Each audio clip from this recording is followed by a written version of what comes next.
O Brasil passa realmente por uma fase de grandes investimentos na área de infraestrutura, recordes históricos da série. Ano passado, 2025, foram investidos cerca de 280 bilhões na área de infraestrutura. É o recorde histórico dessa série. O Brasil nunca viu uma quantidade tão grande de investimentos acontecendo na infraestrutura. Mas, mesmo assim, ainda há um grande desafio pela frente, né? Esse percentual, 200 bilhões, 280 bilhões, que esse ano serão 300 bilhões, né? 2026 deve ser o ano recorde novamente da série, com 300 bilhões de investimento. Isso ainda representa um pouco mais de 2% do nosso PIB, do nosso Produto Interno Bruto. Cerca de 2,2%, 2,3%. E o desejável, a nossa meta, é chegar a pelo menos 4% do PIB, que é o que países mais desenvolvidos investem, pelo menos 4%, o ideal que seja 5% do PIB. Traduzindo isso em valores, estamos falando em pelo menos 500 bilhões de investimento que precisam ser investidos, ou seja, precisamos ainda investir, além do que estamos investindo, mais 200 bilhões de investimento.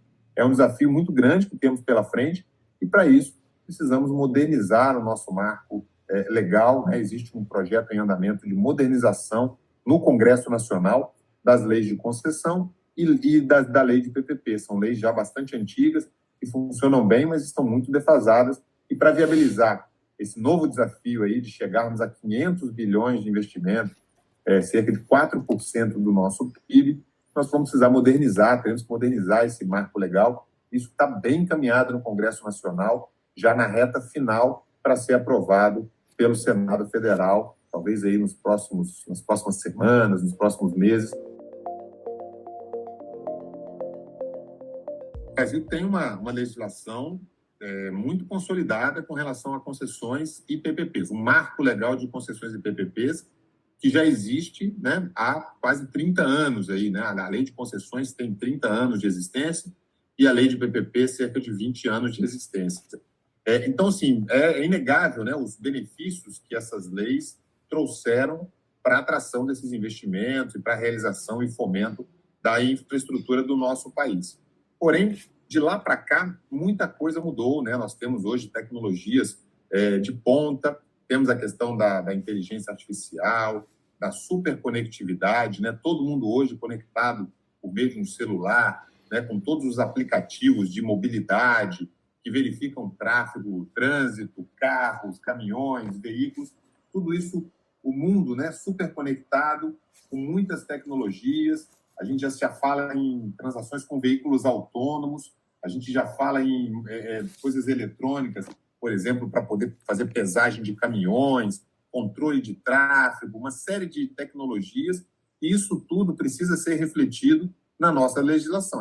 Existe um projeto de lei em tramitação no Congresso Nacional já há bastante tempo, é um projeto que está bastante maduro, já foi discutido e aprovado pela Câmara dos Deputados, e agora está em fase final, em reta final de discussão no Senado Federal, e depois ele vai para a sanção presidencial. Então, nós temos atuado bastante, né, encorajado muito o parlamento brasileiro a evoluir nessa agenda para que o Brasil tenha um novo marco legal modernizado, um marco legal capaz aí de dar as respostas necessárias a essa nova geração da infraestrutura, nova geração da sociedade brasileira e da sociedade mundial. Um exemplo claro que eu costumo dar é a questão dos veículos elétricos, da necessidade, por exemplo, de carregamento de veículos elétricos. Há 20 anos atrás, há 30 anos atrás, essa não era uma questão, porque sequer nós tínhamos discussões e sequer nós tínhamos veículos elétricos transitando nas nossas rodovias. E nós precisamos discutir investimentos na área de carregamento e infraestrutura para suporte de toda essa movimentação. Nessa mesma linha são os caminhões, futuramente caminhões elétricos, futuramente caminhões sem motorista, né? Caminhões robôs que podem estar transitando, trafegando pelas nossas rodovias. Isso também acontece nas ferrovias, nos aeroportos, nos portos, né? Na mobilidade urbana, cada vez mais trens da mobilidade urbana, dos metrôs, VLTs, né? Com toda essa modernidade. E aí nós precisamos realmente, o Brasil demanda já há bastante tempo, um novo marco legal. A agenda de concessões no Brasil ela não é uma agenda de um único governo, é uma agenda que perpassa já vários governos, né? Talvez aí quase meia dúzia de governos ou mais, uma sequência. Então, nós falamos que essa é uma agenda de Estado e não só uma agenda de governo. Países em desenvolvimento precisam investir, inclusive, mais do que países já desenvolvidos, porque os países desenvolvidos eles já têm essa infraestrutura consolidada e eles precisam só manter essa infraestrutura. O Brasil não. O Brasil precisa construir a sua infraestrutura, atualizar a infraestrutura existente e mantê-la, né? Porque não tem só o investimento para construção. Depois a gente precisa manter essa infraestrutura. Então, tem muita coisa pela frente, os desafios são enormes, mas o Brasil tem evoluído bastante nessa área, atraído investidores globais, brasileiros e estrangeiros. Nós temos boas condições de firmar bons contratos. Temos firmado bons contratos. A prova disso é que tem contratos que estão chegando ao fim após 20, 25, 30 anos de concessão. Então, a gente pode falar que o Brasil tem, sim, segurança jurídica, o Brasil respeita contratos, são agendas que perpassam governos. Então, tudo isso coloca o Brasil como referência, como benchmark, realmente, em termos de infraestrutura. O Brasil já passou muito de uma fase que ficou para trás, de uma discussão qual investimento era o melhor investimento, o público ou o investimento privado. O setor de infraestrutura demanda tanto capital que é necessária uma junção, né, do investimento público com o investimento privado.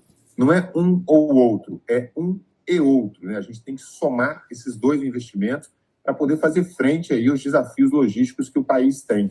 Então, hoje, 84% dos recursos investidos na área de infraestrutura são recursos provenientes da iniciativa privada, das concessões e das PPPs. Cerca de 14% são recursos que vêm do orçamento geral da União, eu estou falando em âmbito federal, né, sem contar aí os investimentos dos estados e dos municípios. Então, tudo isso precisa somar. Veja, por exemplo, a agenda de ferrovias, né? O quilômetro de uma ferrovia, para a construção de 1 quilômetro de ferrovia, são necessários 30 milhões de reais. O Brasil precisa fortalecer suas agências reguladoras, cada vez mais, dando a elas autonomia administrativa, autonomia orçamentária.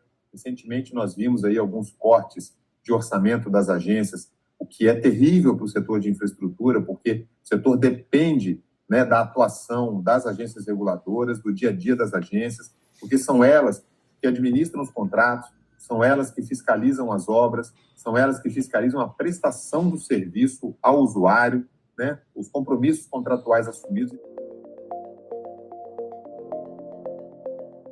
É uma inovação, né, ela surgiu mais ou menos uns 2 a 3 anos atrás, é uma evolução muito importante para o setor, porque, veja, nós temos hoje no setor contratos de longo prazo. O padrão de contratação do setor de infraestrutura são contratos de longo prazo. 20, 30, né, 25, 30 anos, às vezes 35, 40 anos de contrato. São contratos muito longos e a única certeza que nós temos é que ao longo desses contratos haverão de ser feitas novas negociações e novas repactuações. As coisas não vão sair exatamente conforme foram planejadas quando da publicação do edital.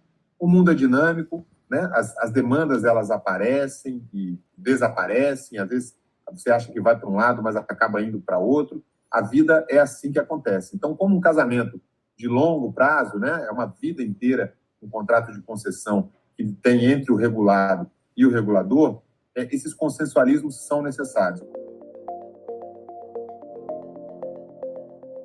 Então, é fundamental o setor falar de financiamento. O Brasil tem avançado consideravelmente nessa agenda de financiamento. Nós temos instrumentos novos, modernos, como, por exemplo, as debêntures incentivadas, as debêntures de infraestrutura, que é a captação de recursos privados, recursos da população brasileira, que ao invés de comprar um título público, por exemplo, na hora que vai aplicar o seu dinheiro, ou colocá-lo na poupança, ou num CDB de um banco, coloca esse recurso para financiar a infraestrutura do seu país. Em 2025, o Brasil captou cerca de 178 bilhões de reais por meio de debêntures incentivadas. É um instrumento que tem dado bastante resultado e tem dado uma solução muito grande para o setor. O BNDES é o Banco Nacional de Desenvolvimento Econômico e Social, é outro pilar importante desse processo. O BNDES é o único banco brasileiro capaz de dar financiamento de longuíssimo prazo, né, para investimentos em infraestrutura que demandam tempo para amadurecimento.